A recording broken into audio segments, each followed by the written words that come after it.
사도신경으로 우리 신앙을 하나님께 고백하시겠습니다. 나는 전능하신 아버지 하나님, 천지의 창조주를 믿습니다. 나는 그의 유일하신 아들, 우리 주 예수 그리스도를 믿습니다. 그는 성령으로 잉태되어 동정녀 마리아에게서 나시고 본디오 빌라도에게 고난을 받아 십자가에 못 박혀 죽으시고 장사된 지 사흘 만에 죽은 자 가운데서 다시 살아나셨으며 하늘에 오르시어 전능하신 아버지 하나님 우편에 앉아 계시다가 거기로부터 살아있는 자와 죽은 자를 심판하러 오십니다. 나는 성령을 믿으며 거룩한 공교회와 성도의 교제와 죄를 용서받는 것과 몸의 부활과 영생을 믿습니다. 아멘. 우리 찬송가 449장으로 하나님 찬양하시겠습니다. 449장입니다.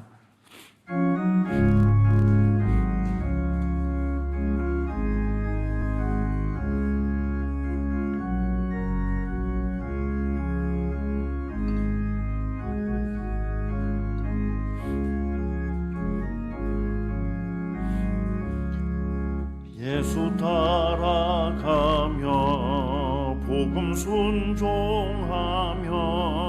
우리 행할 길 환하겠네. 주를 의지하며 순종하는 자들 주가 늘 함께 하시리라. 의지하고 순종하는 길은 예수 안에 즐겁고 복된 길이로다.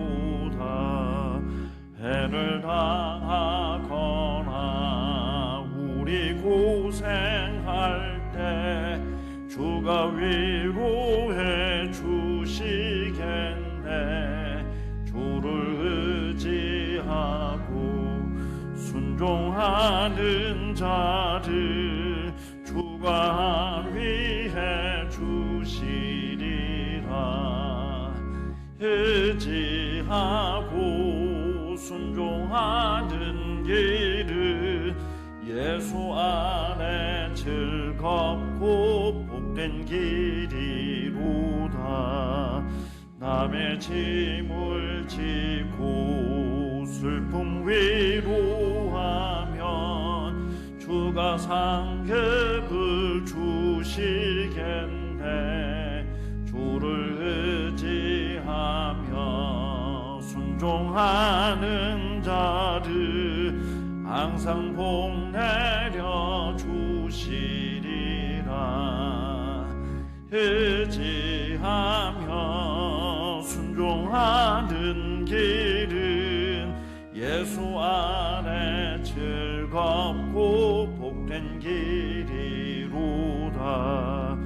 우리 받은 것을 주께 다 드리면 우리 기쁨이 넘치겠네. 주를 의지하며 순종하는 자를 은혜 풍성케 하시리라. 의지하고 순종하는 길은 예수 안에 즐겁고 복된 길이로다. 주를 힘입어서 말씀 잘 배우고 주를 모시고 살아가세. 주를 의지하며 항상 순종하면 주가 사랑해 주시리라. 의지하고 순종하는 길은 예수 안에 즐겁고 복된 길이로다. 아멘. 오늘 하나님께서 저희에게 주시는 말씀은 열왕기상 13장 1절부터 10절 말씀까지입니다. 열왕기상 13장 1절부터 10절 말씀까지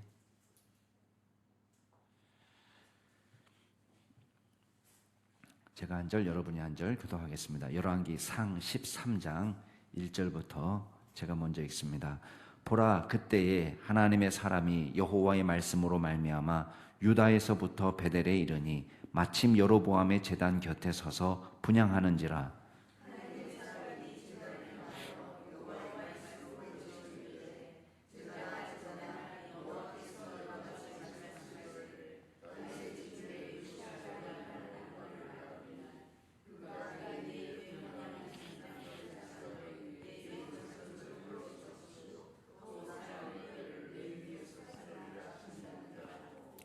그날에 그가 징조를 들어 이르되 이는 여호와께서 말씀하신 징조라. 제단이 갈라지며 그 위에 있는 재가 쏟아지리라 하매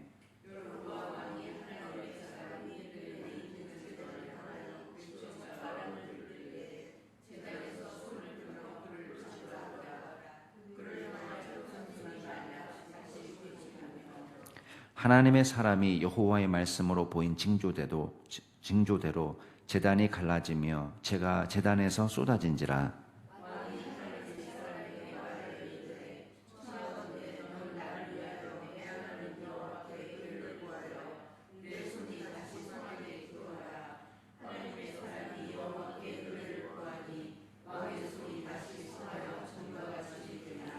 왕이 하나님의 사람에게 이르되 나와 함께 집에 가서 쉬라. 내가 내게 예물을 주리라.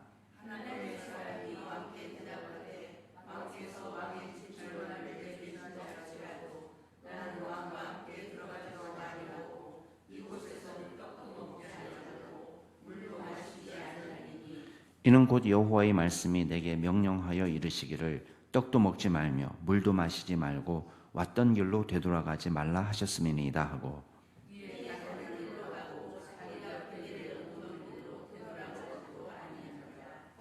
아멘. 어제 우리가 여로보암이 백성들의 마음을 얻기 위해서 베델과 단에 금송아지를 설치한 장면을 보았습니다. 그리고 백성들로 하여금 이제 베델에서 금송아지를 섬기게 하면서 절기도 자기가 마음대로 만들고 제사장도 자기 마음대로 세우고 자기 멋대로 하는 거예요. 산당들도 많이 짓고. 근데 자, 이런 일이 벌어지면은 백성들 가운데 어떤 움직임이 일어날까요? 그러니까 백성들 가운데는 그래도 신실한 사람들이 있지 않겠어요? 하나님을 잘 믿는 사람. 자, 하나님을 잘 믿는 사람이 이 광경을 보면은 어떤 생각이 들겠습니까? 아, 이 땅은 내가 살 곳이 아니구나. 그런 일이 실제 벌어졌습니다. 그래서 제사장을 임의로 세웠지만 그곳에 제사장이 없었느냐? 그렇지 않아요. 레위 성읍이 전국에 이 48개의 성읍을 주잖아요. 그래서 레위인들이 마음껏 그곳에서 살면서 말씀도 가르치고, 거기서 이제 그 제사도 드릴 수 있도록 하는 그런 제사장들이 지방에도 있었다고요. 근데 지금 지방에 있는 레위인들이나 지방에 있는 제사장들은 자기네가 있음에도 불구하고 임의로 만들었다는 건 뭐겠어요? 하나님을 믿는 사람들은 분명히 여로보암이 하는 그 행동을 반대했을 거예요. 그러니까 자기 입맛에 맞는 사람들을 세운 거예요. 역대하 11장에 보면은 그 중에서 하나님을 섬기던 레위 사람들이 살던 곳을 떠나버립니다. 거기에 다 집도 있고 그곳에 살 수 있는 그 성읍들이 있음에도 불구하고 거기를 다 떠나서 어디로 왔느냐? 유다 지역으로, 예루살렘 지역으로 다 돌아왔어요. 그래서 제사장들도 레위인들도 예루살렘에 모여 있게 되고, 그 다음에 하나님을 잘 믿는 사람들도 그곳을 떠나서 남한국 유다로 내려온 것입니다. 그러니까 지금 오늘 말씀에 보면은 1절에 보면 하나님의 사람이 유다에서부터 베델에 이르렀다고 되어 있습니다. 자, 여로보암이 잘못하고 있는 일에 대해서 지적할 수 있는 선지자예요. 이 선지자가 왜 유대 땅에서 왔겠습니까? 이제 이스라엘 땅에는 왕의 명령을 어기고 또 하나님의 말씀을 제대로 선포해 줄 선지자도 없는 거예요. 그러니까 지금 유다 땅에서 베델에 지금 오고 있습니다. 마침 그때 여로보암이 뭐 하고 있었냐? 베델 제단에서 분향하고 있었단 말이에요. 그때 이 선지자가 이렇게 외칩니다.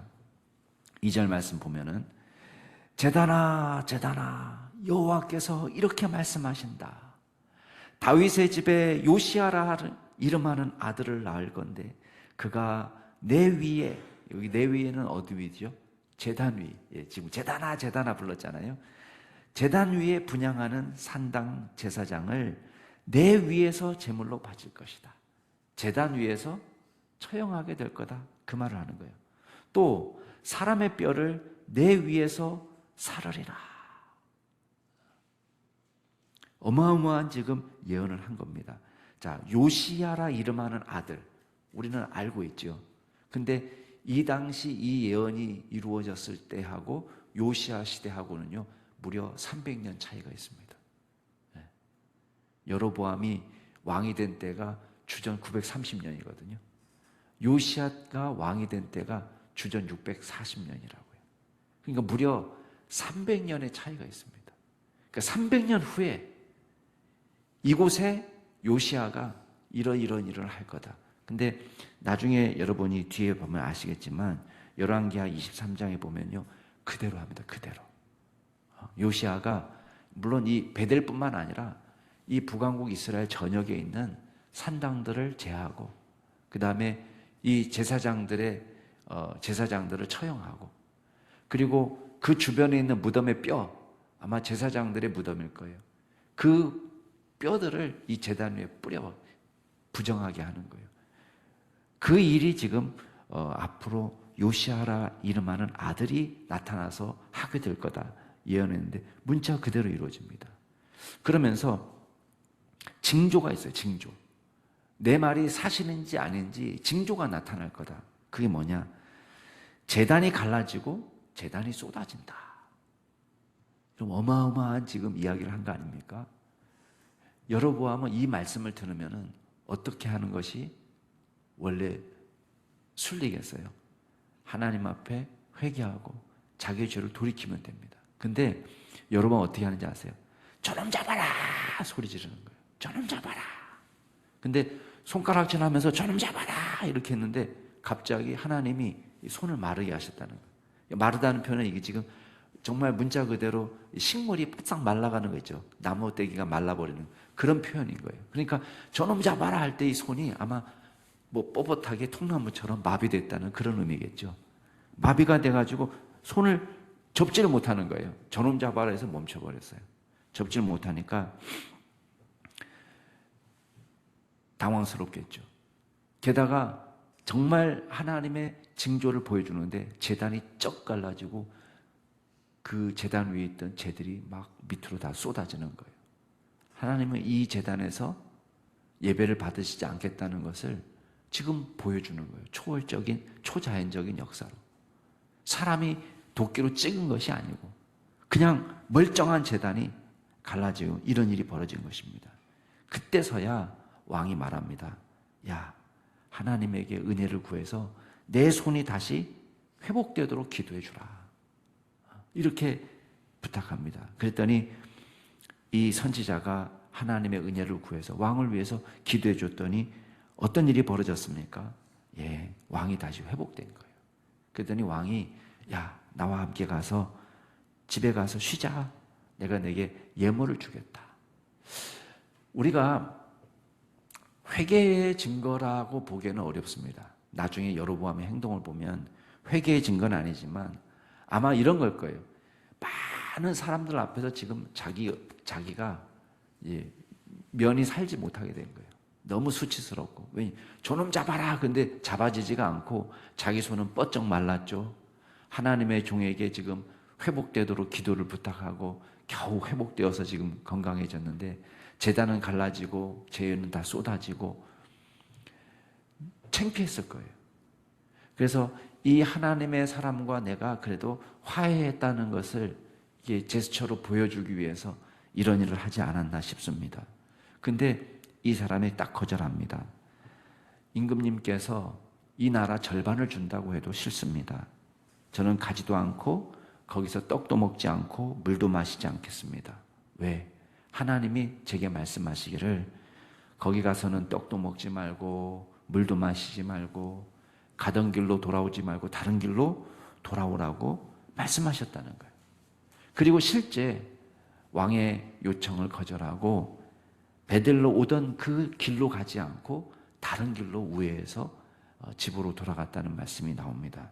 이런 뭘 보여주는 것입니까? 예언자가 이거는 행동으로 예언하는 거예요. 여러분, 임금님이 나 선물 주겠다, 예물 주겠다 그러면 그건 좋은 뜻 아니겠어요? 나한테 이득이잖아요. 물론 그 말이 진짜인지 가짜인지는 그건 별개의 문제입니다. 근데 이 사람한테는 출세할 수 있는 길일 수도 있지만 딱 거절하는 거예요. 거절하면서 그 거절의 이유가 뭡니까? 하나님이 그렇게 하지 말라고 하셨다는 거예요. 그러니까 이 선지자가 행동으로 보여주는 예언은 뭡니까? 행동으로도 메시지가 있거든요. 말로도 메시지가 있지만 행동으로 보여주는 건 뭐냐면 이익에 따라서 움직이는 사람이 아니라 하나님의 명령에 따라서 움직이는 사람이라는 걸 보여주는 거예요. 왜 유다에서 베델까지 왔으면 왜 배고프지 않고 왜 목마르지 않겠습니까?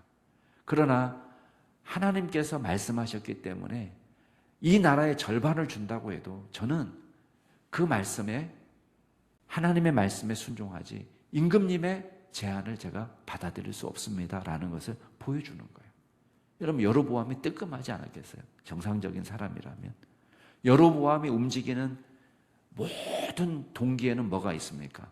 어떻게 하면 내 왕권을 유지하고 어떻게 하면 내가 오래 살고 어떻게 하면 사람들이 내 말 듣게 하고 모든 판단의 기준은 자기한테 있는 거예요. 이 백성을 어떻게 하면 이롭게 하고 이 나라를 어떻게 하면 형통하게 하고 그거에 관심이 없고 오직 관심은 뭐냐면 자기한테 있는 거예요. 자기. 나. 하나님의 명령도 상관없고 자기가 하고 싶은 대로 내 이익을 따라서 움직이는데 이 선지자는 이익에 따라 움직이는 사람이 아니라 명령에 따라 움직이는 사람이라는 거예요.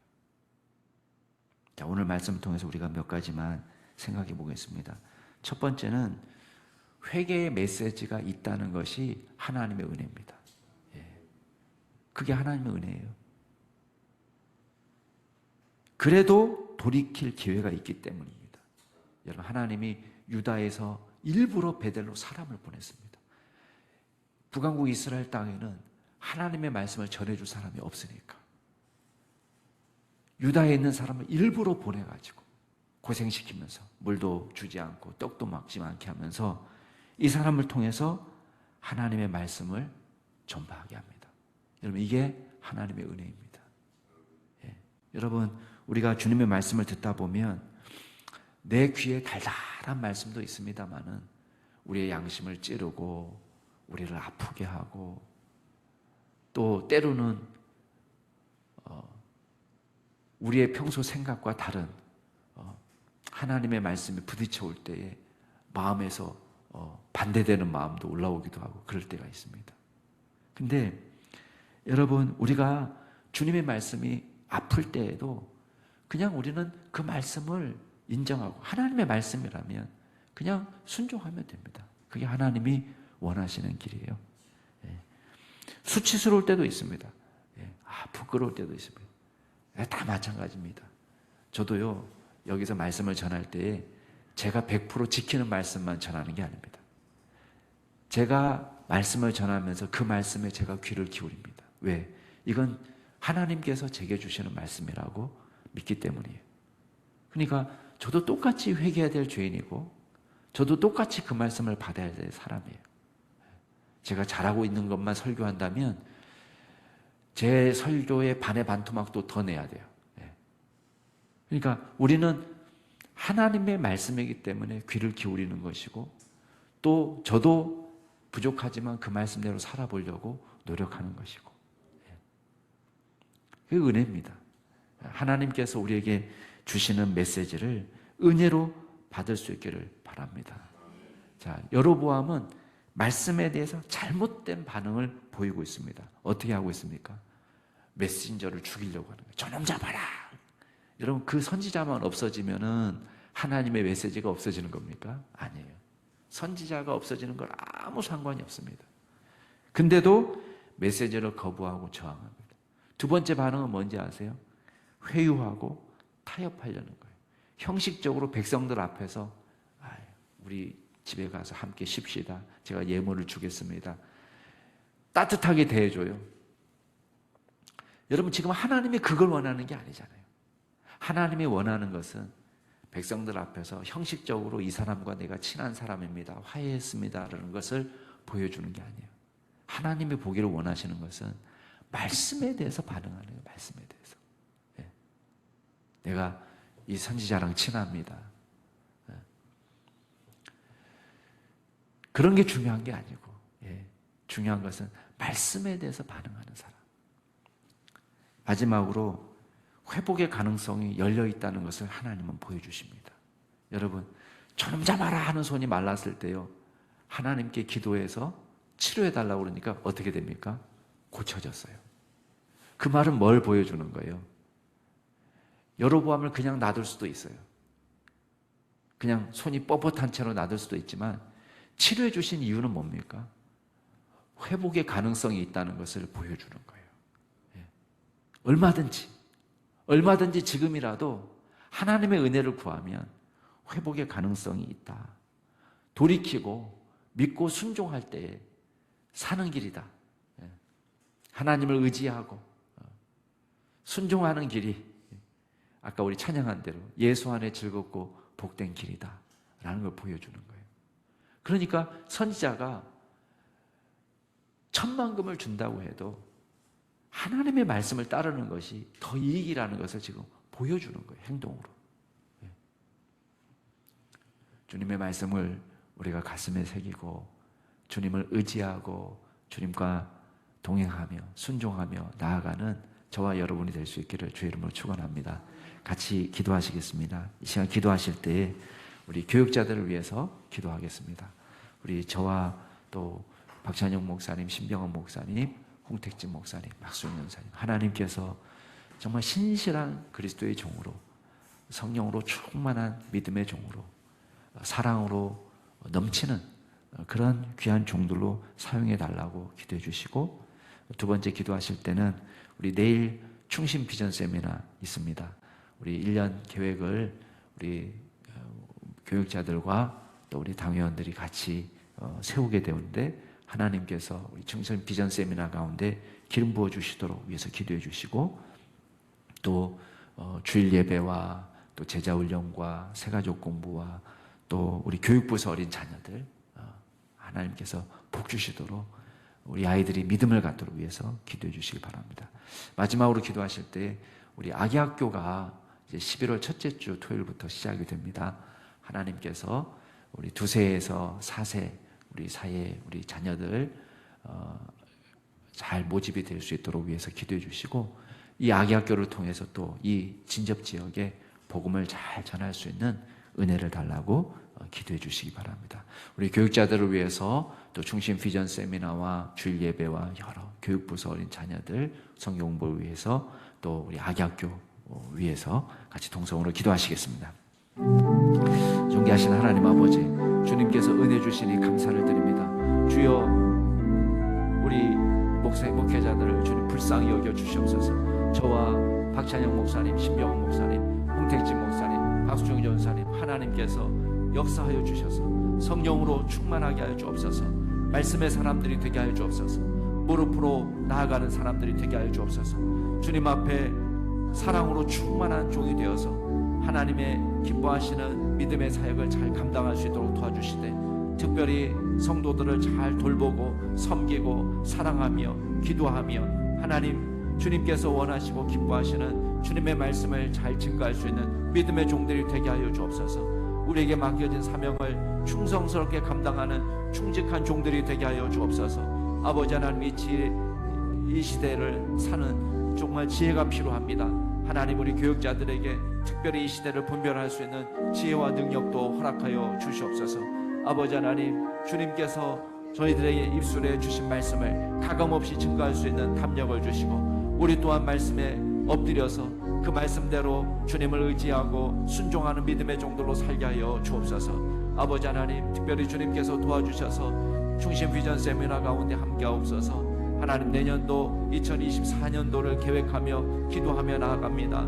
하나님께서 기름 부어주시고 주님께서 지혜도 주시고, 아버지 우리의 모습을 잘 바라보고 또 우리가 고쳐나가야 될 부분을 잘 고칠 수 있는 은혜를 허락하여 주시며, 하나님께서 친히 역사하여 주셔서 풍성한 하나님의 정말 귀한 교회로 세워나갈 수 있는 저희들 될 수 있도록 도와주옵소서. 주일 예배 가운데 함께하옵소서. 교육부서 예배 가운데 함께하옵소서. 제자훈련 가운데 함께하여 주옵소서. 새가족 공부 가운데 함께하여 주옵소서. 하나님, 주님께서 특별히 역사하여 주셔서 영과 진리로 주님을 예배하게 하시고 주님만 높여드리는 믿음의 종들이 되게 하여 주옵소서. 아버지 하나님, 무엇보다도 하나님께서 우리를 도와주셔서 하나님 말씀으로 새로워지는 귀한 공동체가 될 수 있도록 도와주시옵소서. 아버지 하나님, 주님께서 저희들을 불쌍히 여겨 주시옵소서. 하나님, 또한 주님께서 은혜 주셔서 아기 학교를 개선할 수 있도록 도와주시 은혜 감사합니다. 아버지, 11월에 이제 아기 학교가 시작이 되는데 하나님, 필요한 사람들을 불러주시옵소서. 풍성한 잔치가 되게 하여 주옵소서. 이 지역에 복음을 전할 수 있는 귀한 장소가 될 수 있도록 주님께서 역사하여 주시고, 주여 풍성한 믿음의 장소가 되게 하셔서 예수를 믿지 않던 자들이 주여 이 아기 학교를 통하여 예수 믿는 놀라운 역사가 나타나도록 도와주시옵소서. 하나님,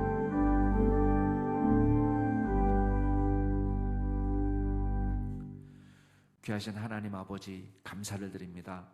주님, 저희들이 주님을 떠나서 어느 곳에서 안식과 평안을 누릴 수 있겠습니까? 우리가 오직 주님만 의지하고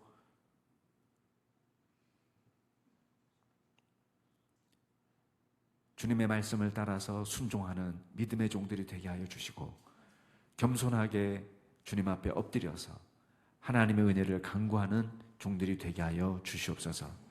겉으로만 회개하는 척하는 것이 아니라 우리의 속심령이 달라지게 하시고 주님을 바라보고 주님의 은혜를 간절히 구하며 주님과 동행하는 믿음의 종들이 되게 하여 주옵소서. 감사드리며 모든 말씀 우리 구주 예수 그리스도의 이름으로 기도드리옵나이다. 아멘. 하늘에 계신 우리 아버지, 아버지의 이름을 거룩하게 하시며 아버지의 나라가 오게 하시며 아버지의 뜻이 하늘에서와 같이 땅에서도 이루어지게 하소서. 오늘 우리에게 일용할 양식을 주시고 우리가 우리에게 잘못한 사람을 용서해 준 것 같이 우리 죄를 용서하여 주시고 우리를 시험에 빠지지 않게 하시고 악에서 구하소서. 나라와 권능과 영광이 영원히 아버지의 것입니다. 아멘. 오늘도 주 안에서 복된 하루 되시기 바랍니다.